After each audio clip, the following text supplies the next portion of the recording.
Operation ಕಮಲ ಅದು ಯಾವುದು workout ಆಗಲ್ಲ ಬಿಡಿ.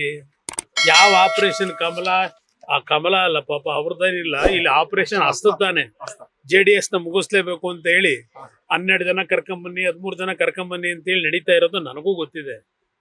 ಆದರೆ ಯಾವ ಶಾಸಕರು ಹೋಗ್ತಕ್ಕಂಥ ಪರಿಸ್ಥಿತಿಗಳಿಲ್ಲ. ಕಾಂಗ್ರೆಸ್ ಇವತ್ತು ಏನೇನು ಮಾಡ್ತಾ ಇದ್ದಾರೆ ಗೊತ್ತಿದೆ. ಅವರ ಪಾಪದ ಕೊಡ ತುಂಬಿದೆ. ದೇವರೇ ಅವ್ರಿಗೆ ಶಿಕ್ಷೆ ಕೊಡ್ತಾರೆ ಅನ್ನೋದು ನನ್ನ ಅಭಿಪ್ರಾಯ.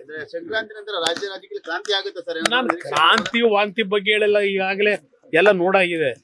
ನಾನು ಇದು ಯಾವುದ್ರ ಬಗ್ಗೆನೂ ಹೇಳಲ್ಲ. ನಾನು ಕಾಂಗ್ರೆಸ್ನ ಶಾಸಕರುಗಳಿಗೆ ಮನವಿ ಮಾಡ್ತೇನೆ. ಕಾಂಗ್ರೆಸ್ ಶಾಸಕರುಗಳಿಗೆ ಮನವಿ ಮಾಡ್ತೇನೆ, ನಿಮ್ಮೆಲ್ಲರಲ್ಲಿ ಆತ್ಮಸಾಕ್ಷಿ ಅನ್ನೋದಿದ್ರೆ ಈಗ ಹೋಗ್ತಾ ಇರತಕ್ಕಂಥ ಮಾರ್ಗ ಇದೆಯಲ್ಲ, ನೀವು ಬೆಂಬಲ ಕೊಟ್ಟಂತ ಈ ಸರ್ಕಾರ ಯಾವ ರೀತಿ ಹೋಗ್ತಾ ಇದೆ, ಈ ನಾಡಿನ ಜನತೆಗೆ ಏನು ಮಾತು ಕೊಟ್ಟು ಬಂದ್ರಿ.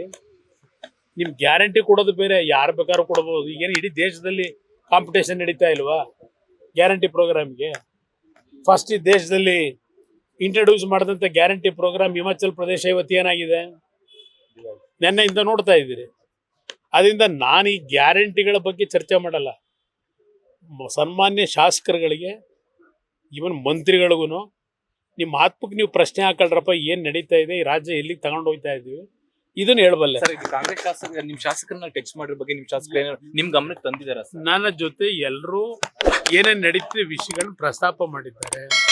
JDSಗೆ ಯಾವುದೇ ರೀತಿಯ ಶಾಕು ವೀಕು ಏನು ಮಾಡೋಕ್ಕಾಗಲ್ಲ.